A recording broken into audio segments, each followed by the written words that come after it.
गुनाह नहीं करते।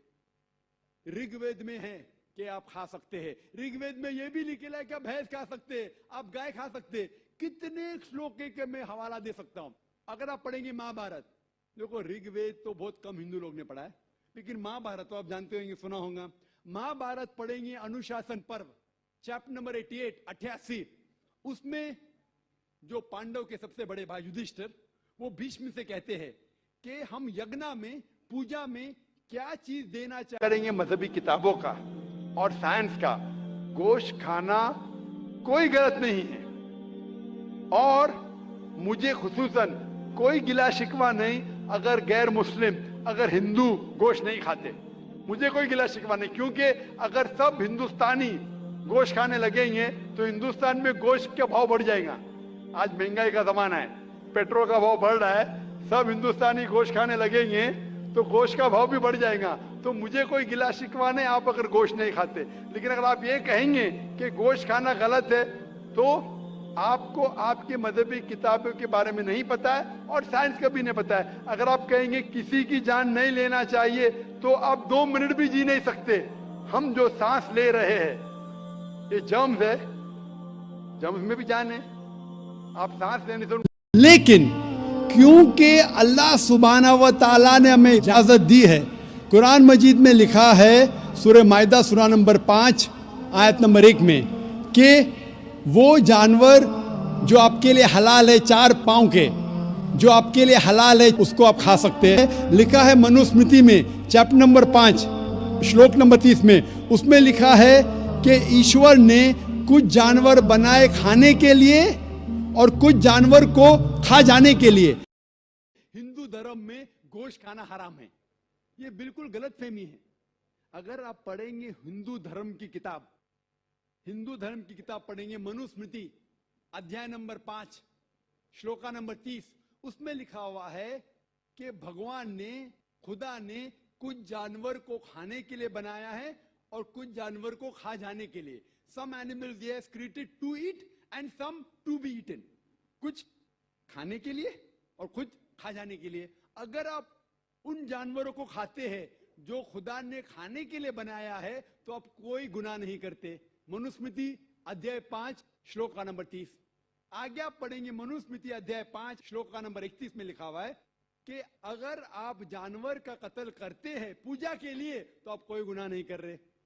आगे पढ़ेंगे मनुस्मृति अध्याय नंबर 5 श्लोका नंबर 39 और 40, उसमें लिखा हुआ है कि खुदा ने सैक्रिफिस्ड एनिमल बनाया है, मतलब खुसूसन कुछ जानवर बनाया है तो कि सैक्रिफाइस की जाए और उसको खा सके।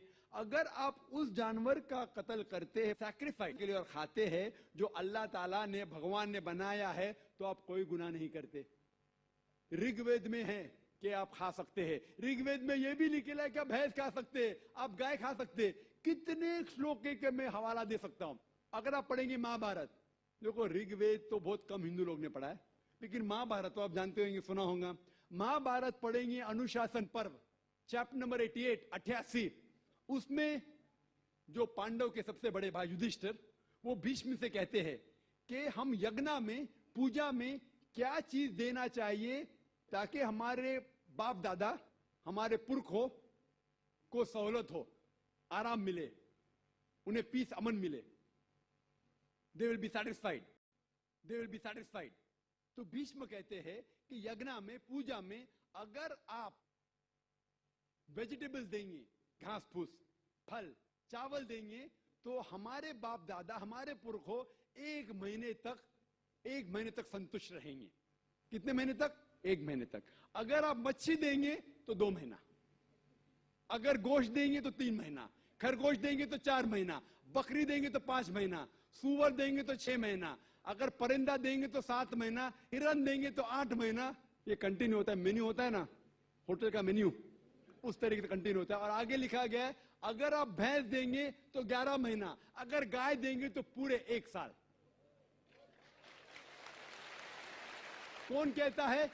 भीष्म कह रहा है युधिष्ठिर से। महाभारत अनुशासन पर्व चैप्टर नंबर 88, मैं हवाला दे रहा हूं।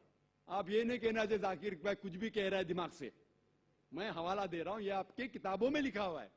उसके आगे लिखा हुआ है कि अगर आप राइनोसेरस देंगे, राइनोसेरस, तो हमेशा के लिए संतुष्ट रहेंगे। ऐसे कई चीजें हैं। और ये लफ्ज अल्लाह अहम मज़ाहिबों के किताबों में मौजूद है, चाहे क्रिश्चियनिटी हो, चाहे सिखिज्म हो, हिंदू धर्म की किताबों में भी मौजूद है ये लफ्ज अल्लाह। आप अगर पढ़ेंगे ऋग्वेद किताब नंबर 2 पाठ नंबर 1 मंत्रा नंबर 11 में लिखा हुआ है लफ्ज अल्लाह, खुदा के लिए, भगवान के लिए। इसका तस्करा ऋग्वेद किताब नंबर 3 पाठ नंबर 30 मंत्रा नंबर 10 में भी है।